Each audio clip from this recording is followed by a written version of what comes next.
রাজধানী ঢাকায় আজ শনিবার সকাল থেকেই থেমে থেমে বৃষ্টি হচ্ছে। আকাশে মেঘের ঘনঘটা থাকলেও বৃষ্টির ফোঁটা যেন বিরতিহীনভাবে ছুঁয়ে যাচ্ছে শহরের রাস্তাঘাটকে। আবহাওয়া অফিসের সকাল ৭টার পূর্বাভাস অনুযায়ী এই বৃষ্টি দিনের আরও বেশ কিছু সময় ধরে চলতে পারে। পূর্বাভাসে বলা হয়েছে, ঢাকার আকাশ আজ আংশিক মেঘলা থেকে অস্থায়ীভাবে মেঘলা থাকতে পারে। এর সঙ্গে হালকা বৃষ্টি হওয়ারও সম্ভাবনা রয়েছে। তবে বৃষ্টির মধ্যেও দিনের তাপমাত্রা ১ থেকে ২ ডিগ্রি সেলসিয়াস বাড়তে পারে বলে জানানো হয়েছে। এর ফলে গরম ও আর্দ্রতার মিশ্রণে কিছুটা অস্বস্তি থাকতে পারে রাজধানীবাসীর জন্য। আজ সকাল ৬টায় ঢাকার তাপমাত্রা রেকর্ড করা হয়েছে ২৬.১ ডিগ্রি সেলসিয়াস। বাতাসে আর্দ্রতার মাত্রা ছিল ৯৭%, যা বৃষ্টির দিনে সাধারণত একটু বেশিই থাকে।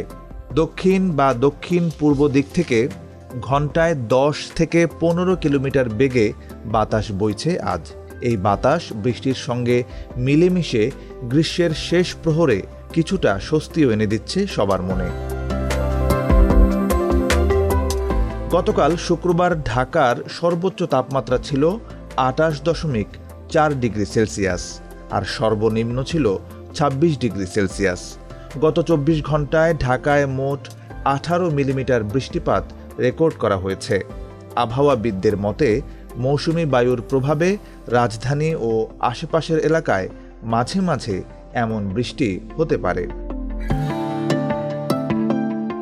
শহরের বিভিন্ন এলাকায় সকাল থেকেই বৃষ্টির কারণে রাস্তাঘাটে পানি জমে কিছুটা যানজটের সৃষ্টি হয়েছে।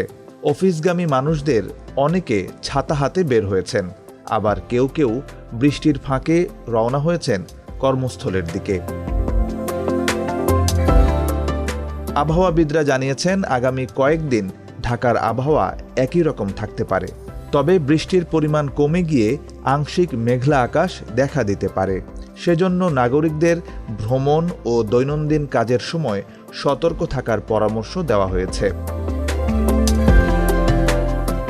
আজকের থেমে থেমে বৃষ্টি গরমের অস্বস্তি কিছুটা লাঘব করলেও আর্দ্রতার কারণে ঘাম ও ভ্যাপসা ভাব থেকে রেহাই মেলা খুবই কঠিন। তাই বাইরে বের হলে ছাতা বা রেইনকোট সঙ্গে রাখাই বুদ্ধিমানের কাজ হবে।